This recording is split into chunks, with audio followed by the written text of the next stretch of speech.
कभी कभी लाइफ में ऐसा हो जाता है कि जब हमारी हिम्मत टूटने लग जाती है, बाहर से कोई मोटिवेशन काम नहीं आता है, किसी की बातें काम नहीं आती है, कुछ भी समझ नहीं आ रहा होता है, कुछ करने का मन नहीं कर रहा होता है, बस एक जगह पे पड़े होते हैं और टाइम पास कर रहे होते हैं। अपने गोल की तरफ आपने बड़ा एफर्ट किया, बहुत मेहनत करी, अपना सब कुछ लगा दिया उसमें, लेकिन रिजल्ट उसका बिल्कुल अपोजिट आया जैसा आपने सोचा था। होता है ऐसा, कई बार आती है लाइफ में सिचुएशन आती है ना, ऐसा लग रहा होता है कि सब कुछ ही खत्म हो गया है, अंदर से ऐसी फीलिंग आने लग जाती है।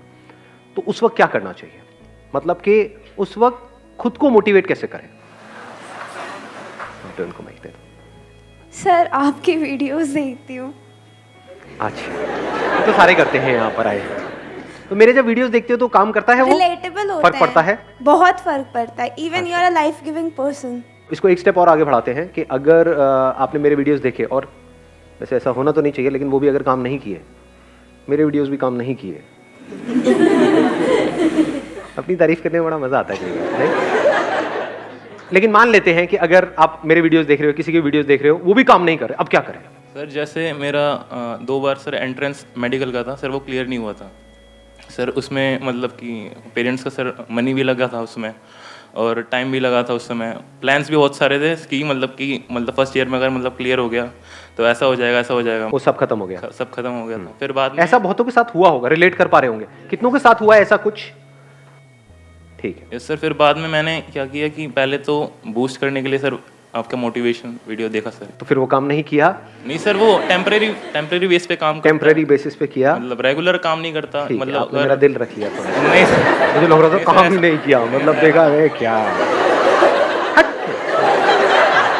लगा ऐसा, मतलब मैं इमेजिन कर रहा था। हाँ ठीक है। बाद में मतलब मैंने ये किया कि मतलब अकेले बैठ के प्लान किया फिर से कि मतलब कि ये मेरी मतलब कमियां थी, ये मेरी मतलब कि अच्छा है, मतलब इन टॉपिक्स में मैं अच्छा हूँ, इन टॉपिक्स में बेकार हूँ, तो फिर मुझे यहाँ से हेल्प लेनी है। मतलब पूरा एक तरह से मैंने प्लान किया सब कुछ। लिख करके किया है वैसे ही दिमाग में? नहीं किया सर, लिख करके किया हाँ, प्रॉपर कि ये मेरी स्ट्रेंथ्स है, ये मेरी वीकनेसेस है। क्या इसके अलावा एक और काम भी हमने किया? क्योंकि अगर वो भी करें तो और बेटर हो सकता है। दैट इज कि जब मैंने वो तैयारी करी और मेरा नहीं हुआ, तो उसमें मैंने क्या गलतियां करी? एक तो है आपकी वीकनेसेस जिसके ऊपर आप काम कर रहे हो, एक है गलतियां।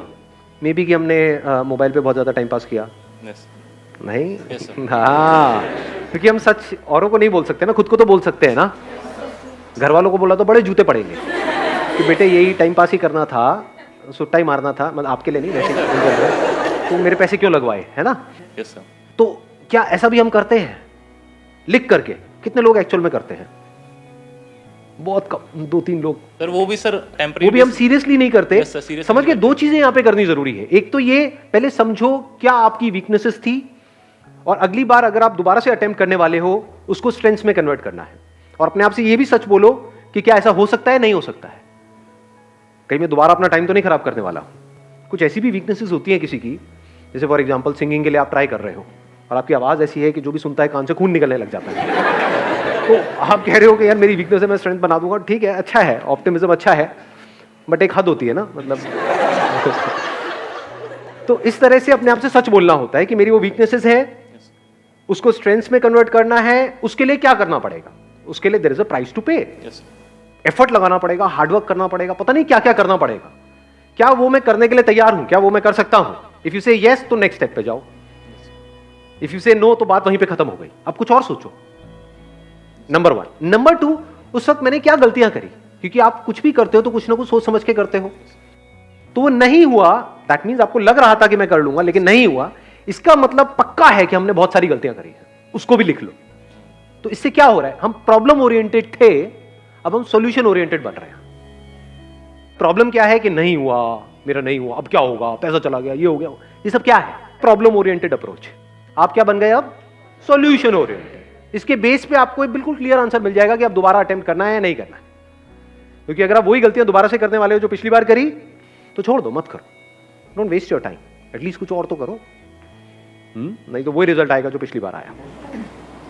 हाँ, आप माइक दे दो इनको। सर सबसे पहले तो मैं ये बोलना चाहती हूँ कि जो फर्स्ट ऑफ ऑल जो हमारी थिंकिंग है ना, जो हमें डिस्ट्रैक्ट कर रही है कि हम आगे नहीं बढ़ सकते, हम नहीं बढ़ सकते हैं, उसे हमें स्टॉप करना चाहिए और बस यही बोलते रहना चाहिए कि आगे बढ़ो, आगे बढ़ो, आगे बढ़ो।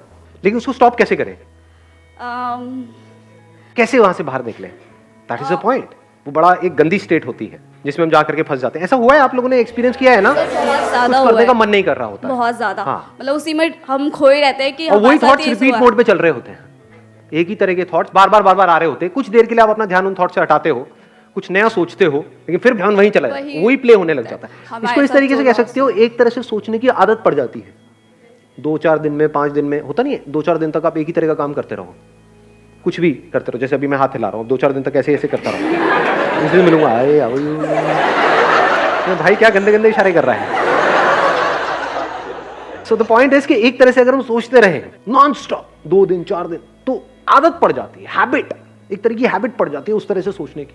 और जितना आप कहते हो ऐसा नहीं करना है, वो उतना ही पावरफुल होता चला जाता है। हाँ, ये क्योंकि सबसे जैसे ध्यान problem थोड़ी देर है। के लिए हटता है, फिर वापस से वहां आता है, तो और गुस्सा आता है। तो अब कैसे वहां से बाहर आए?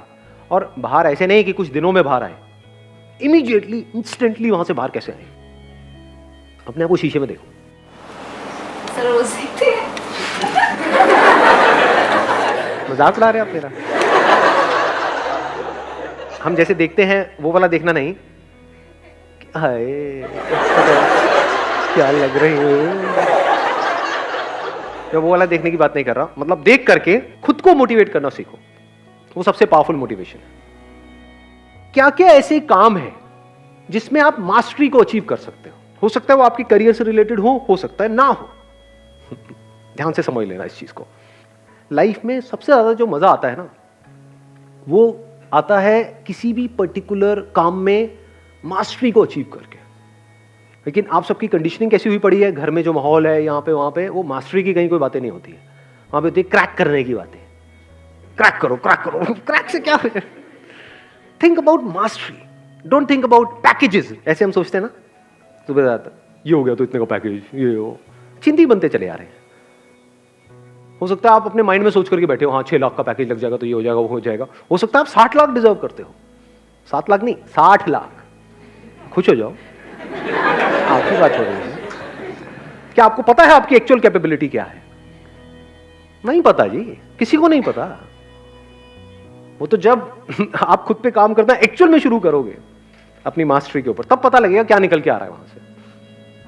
किसी को नहीं पता होता है, ये मैं आपको सच बता रहा हूं। मतलब at the age of 18, 19 years, 20 years, किसी को नहीं पता होता है कि आने वाले 10 साल बाद, 20 साल बाद क्या होने वाला है। डिपेंड करता है हम क्या ट्रैक पकड़ रहे हैं। ट्रैक गलत पकड़ लिया तो फंसते चले जाते हैं, और ट्रैक सही पकड़ लिया तो कुछ कमाल का हो जाता है। सही मतलब क्या? अपना ध्यान फालतू की चीजों से हटाओ, मास्टरी पे ले आओ, एक्सपर्टीज पे ले आओ। इसका दूसरा वर्ड भी हो सकता है एक्सपर्टीज, कि क्या क्या ऐसे काम है जिसमें मैं एक्सपर्टीज को अचीव कर सकता हूं या कर सकती हूं। This gives you hell lot of energy, क्योंकि अब ये आपके हाथ में पूरा कंट्रोल है। क्रैक करना ना करना आपके हाथ में कंट्रोल नहीं है। कंपटीशन है, बहुत सारे फैक्टर्स वहां पे और प्ले हो रहे हैं। बट क्रैक करने के लिए जिस टॉपिक को मास्टर करना है, वो किसके हाथ में है? वो आपके हाथ में है। वो करने के बाद भी आपका हो या ना हो, वो किसके हाथ में है? वो आपके हाथ में नहीं है। फॉर एग्जाम्पल, किसी कंपनी में अप्लाई कर रहे हो जॉब के लिए, तो वहां पे कितना पैकेज आपको मिलेगा, कितना नहीं मिलेगा, किसके हाथ में है? आपके हाथ में है। वो कब है आपके हाथ में? जब एक्चुअल में आप एक्सपर्ट हो किसी पर्टिकुलर फील्ड के, तब आपके हाथ में है। तब आपसे एक्चुअल में पूछा जाएगा कि हाँ व्हाट डू यू एक्सपेक्ट। नहीं तो नाम के लिए पूछा जाएगा। आपसे पूछेंगे हाँ भाई what do you expect? Sir I expect around 50 lakh rupees per annum. 5,000 रुपये महीने का मिलेगा, करना है कर। ठीक है सर, जैसे आप कहें। तो if you set your goals correctly based upon mastery, mastery आप 2 तरह की चीजों में अचीव कर सकते हो ना। एक वो जिसका कनेक्शन पैसे से है, दूसरा जिसका कनेक्शन पैसे से नहीं है। फॉर एग्जाम्पल, आपको बैडमिंटन खेलने का शौक है, उसमें आपको मेडल नहीं लेना है, आप तैयारी किसकी कर रहे हो? किसी एंट्रेंस की कर रहे हो। तो क्या आप शीशे में देख करके खुद को ये नहीं बोल सकते कि I am going to be a master of this badminton what I am playing, इसमें मुझे मास्टरी को अचीव करना। अच्छा, उससे क्या होगा? पैसा मिलेगा? नहीं मिलेगा। एनर्जी मिलेगी या नहीं मिलेगी? एक डायरेक्शन मिलेगी या नहीं मिलेगी? हम लाइफ को ना बड़ा लीनियर तरीके से देखते हैं कि एंट्रेंस क्रैक करना है, इसका मतलब क्या है कि मेरे को दिन में 12 घंटे पढ़ना है, 16 घंटे पढ़ना है, और फिर ये करता चला जाऊंगा, वो क्रैक हो जाएगा। क्या 12 घंटे 16 घंटे पढ़ना इंपॉर्टेंट है या क्वालिटी ऑफ टाइम इंपॉर्टेंट है? What do we mean by quality of time? One pointed focus, 100% concentration. वो कहां से आती है? क्या उसका फिजिकल फिटनेस से कनेक्शन है या नहीं है? अंदर जो केमिकल लोचा चलता रहता है उससे कनेक्शन है या नहीं है? तो जब खेलते हैं तो क्या होता है? अंदर डोपामिन रिलीज होता है नहीं होता? पता है ना, इतना साइंटिफिकली हमको पता है ना। उससे क्या होता है? अच्छा फील हो रहा होता है। और मजे की बात बताऊं क्या है, आपको एक बहुत मजेदार बात बताता हूं। मैं डेली खेलता हूं बैडमिंटन पिछले काफी टाइम से। तो हमारा अपना एक ग्रुप बना हुआ है और है, ज्यादातर सब ऑलमोस्ट मेरी एज के हैं वहां पर, मतलब 15-16 साल के।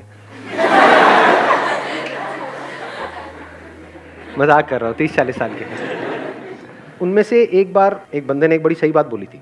उसने बोला, यार क्या होता है वहाँ पे, यारी दोस्ती वाला हमारा माहौल है, कहता है क्या होता है कि ये जो 1 घंटा सुबह हमको खेलने को मिलता है ना, इससे पूरे दिन का जो टॉर्चर होता है ना ऑफिस में, घर पे, वो सहने की ताकत आ जाती है। There is something to look up to. Wait होता है हमें कि सुबह के 6 बजे और हम सब साथ में आए और खेले, कि 1 घंटा मुझे सब कुछ भुला देता है। पावरफुल है स्टेटमेंट या नहीं है? कि ऐसे हम कभी सोचते हैं? एक ऐसा एंट्रेंस जो आप क्रैक करना चाहते हो, उसके लिए जो पढ़ाई करनी है वो आपको करनी पसंद नहीं है, तो वो क्या है? टॉर्चर नहीं है। तो टॉर्चर है ना, तो उस टॉर्चर को सहने की मोटिवेशन कहां से आएगी? क्या ऐसा कर रहे हो? बैडमिंटन से नहीं, मतलब कहीं से भी। ये नहीं सारे बैडमिंटन खेलते हुए कुछ भी, what ever it is, that could be football, that could be cricket, that could be anything, what ever you like doing, whatever your interests are, whatever your passions are, चाहे उसका आपके प्रोफेशन से connection है या नहीं है, उसमें गोल बना दो मास्टरी को। I want to be the best in it, as best as I can, not in comparison to somebody. मुझे अपना बेस्ट वर्जन बनना है। तो जब इस तरीके से आप उसके लिए बोल रहे हो, तो क्या यही फीलिंग उसमें भी नहीं आएगी जो आप तैयारी करने वाले हो? लगाओ थोड़ा सा दिमाग। एक एटीट्यूड ही तो होता है, और क्या है? ग्रो करना है, अपने आप को बेटर बनाना है। जिसका ये एटीट्यूड है, क्या उसका हर चीज में एटीट्यूड नहीं आने लग जाएगा? फिर अब आप अपने आप को शीशे में देख करके बोल सकते हो, I am going to be the master of this particular topic. देखता हूं कौन मुझे रोकता है। I am going to be the master of this particular game. Then you can extend it further by saying, I am going to be the master of the game of life. Who is the master of life? लगाओ थोड़ा सा दिमाग। जिसने अपनी life की सारी problems को लड़ लिया। जिसने अपनी लाइफ की सारी प्रॉब्लम्स को लड़ लिया है, सॉल्व कर दिया। क्या लाइफ की सारी प्रॉब्लम्स कभी सॉल्व हो सकती है? तो who is the real master of life? लगाओ थोड़ा सा दिमाग लगाओ। सर, जिसने अपने माइंड को कंकर कर लिया। जिसने अपने माइंड को कॉन्कर कर लिया, आपके थॉट्स, फीलिंग्स, इमोशंस जो आपकी पूरी लाइफ को कंट्रोल कर रहे हैं, जो आपके एक्शंस को कंट्रोल कर रहे हैं। तो अगर आपने माइंड को कॉन्कर कर लिया, तो अपने एक्शंस को भी कॉन्कर कर लिया। एक्शंस को कॉन्कर कर लिया, तो आउटकम को कॉन्कर नहीं कर लिया। लगाओ थोड़ा सा दिमाग अंकल आंटी। समझे मैंने भी क्या बोला है? जिसने अपने माइंड को कॉन्कर कर लिया, यानी अपने थॉट्स को, फीलिंग्स को, इमोशंस को अच्छे से समझ करके, नॉट फोर्सफुली, क्योंकि फोर्सफुली आप कभी कॉन्कर नहीं कर सकते। Mind is extremely powerful. With understanding, with patience आप उसको कंट्रोल कर सकते हो। तो आप कह सकते हो माइंड को समझ लेना मतलब माइंड को कंट्रोल कर लेना। अब माइंड को कंट्रोल करने की शुरुआत कहां से होती है? ध्यान से समझना। Something which you are passionate about, अगर उसमें आप मास्टरी को अचीव कर लो, तो क्या माइंड के एक एस्पेक्ट को आपने कंट्रोल किया है? नहीं किया। माइंड को कॉन्कर करने की शुरुआत यहीं से होती है। माइंड कंट्रोल का मतलब क्या? जिसने अपनी माइंड को कंट्रोल कर लिया है, उसने लाइफ को मास्टर कर लिया। मतलब क्या? माइंड को समझ लिया है। क्या माइंड को समझते हैं? और माइंड को समझने का मतलब क्या? What is mind? दिमाग ब्लैंक होने लग जाता है ना एकदम। What is mind? माइंड तो ब्रेन है, माइंड तो थॉट्स है। मतलब अभी देखो, अभी ये कीड़ा कितना गंदा कीड़ा है, ये देख रहे हो आप? ये कितना गंदा कीड़ा है मेरे अंदर। आप लोग सब हिम्मत हार चुके हो, मुझे दिख रहा है शक्लों से। सर बस करो ना, अब क्या रह गया? समझ आ तो गया है? पागल हो गया और डेप्थ में जा रहे हो? हर चीज के डेप्थ में जाना है, डीप में जाना है, डीप में जाना है। समझ नहीं आता कि आपको बात एक बार में? ऐसे ही जैसे ये कीड़ा अभी अंदर है ना, घुसा हुआ है, इसी तरीके से मैं काम में डेप्थ में जा रहा हूं। तो अब डेप्थ में जाने की आदत कहां से पड़ेगी? आदत अच्छी है बुरी है? फॉर एग्जाम्पल आप एक्टर हो, एक्टिंग की अगर आप डेप्थ में जा रहे हो, जिस भी कैरेक्टर को आप प्ले करने वाले हो उसकी आप पूरी डेप्थ में चले जाओ, ये अच्छा है बुरा है? या उस कैरेक्टर को आप समझो ही नहीं। किसी का कैरेक्टर आप प्ले कर रहे हो, वो कुछ और बोल रहा है, वो कुछ और कर रहा है, आप कुछ और कर रहे हो, तो कॉमेडी नहीं लगेगा वो देख करके? लेकिन अगर आप उसकी डेप्थ में चले, अभी डेप्थ में जाने की आदत कहां से पड़ती है? ये कीड़ा कहां से हमारे अंदर आता है? देखो, 2 तरह के काम है इस दुनिया में। एक वो जिसमें आपका इंटरेस्ट है, दूसरा वो जिसमें कोई इंटरेस्ट नहीं है। तो शुरुआत कहां से करनी चाहिए? इंटरेस्ट है, क्या ऐसा करते हो? वो तो काम आप करते ही नहीं, क्योंकि वहां से तो पैसा ही नहीं आता है। उस काम को करवाने में ना घर वालों को इंटरेस्ट है। काम क्या करवाना है? जहां से पैसा है। वो क्या काम है, इस एंट्रेंस की तैयारी है, ये है, वो है, पढ़ाई है, ये है, वो है, उसमें इंटरेस्ट है क्या? है क्या? नो, सोच सोच के क्यों बोल रहे हो? पढ़ने में बड़ा मजा आता है। हाँ, पढ़ाई मजा आने वाला, आज तो पढ़ने को मिलेगा। ऐसा होता है अंदर से? हाँ, नहीं होता है। यस और नो? यस और नो? क्या शुरुआत यहां से होनी चाहिए? या शुरुआत होनी चाहिए माइंड को ट्रेन करने की ऐसा काम करवाने से जिसमें आपका इंटरेस्ट है? क्या आसान है, क्या मुश्किल है? जिस काम में इंटरेस्ट है उसमें मास्टरी को अचीव करना आसान है, मुश्किल है? आसान है। आसान है, बहुत आसान है। तो करो ना, उसको परफेक्शन से कर रहे हो, उसमें इंप्रूव हो रहे हो, उसमें बेटर हो रहे हो, उसमें ग्रो कर रहे हो। जहां पर जाकर के लोग सेटिस्फाइड हो जाते हैं, वहां से आपकी शुरुआत होती है। ऐसे बंदे की हिम्मत कभी भी टूट सकती है? इम्पॉसिबल। या हिम्मत बढ़ती चली जाएगी। जैसे जैसे आप अचीव करते चले जाओगे तो आप कैसे बनते चले जा रहे हो, आपका माइंड कैसा बनता चला जा रहा है। You always want to go on the next level. फिर जिस लेवल पे जाते हो वहां तक तो आसपास वाले जाने की सोचते भी नहीं, और ये करते ही रहते हो। तो अगर यहां पर ये कर रहे हो जिस काम में इंटरेस्ट है, तो धीरे धीरे क्या जिस काम में इंटरेस्ट नहीं है उसमें भी माइंड ऐसे ही नहीं चलने लग जाएगा? दो तरह के काम हो गए ना, एक वो जो आपके करियर से कनेक्टेड है, दूसरे जो नहीं है, लेकिन दोनों में परफेक्शन तक पहुंचना है। एक में इंटरेस्ट है, एक में नहीं है, दोनों में परफेक्शन तक पहुंचना है। तो कितना कुछ है करने के लिए। अलग हो अब आप पूरी दुनिया से, बिल्कुल अलग हो, और तभी आपके साथ कुछ अलग हो सकता है, ऐसा जो पूरी दुनिया में किसी के साथ नहीं हो सकता, जहां तक कोई सोच भी नहीं सकता।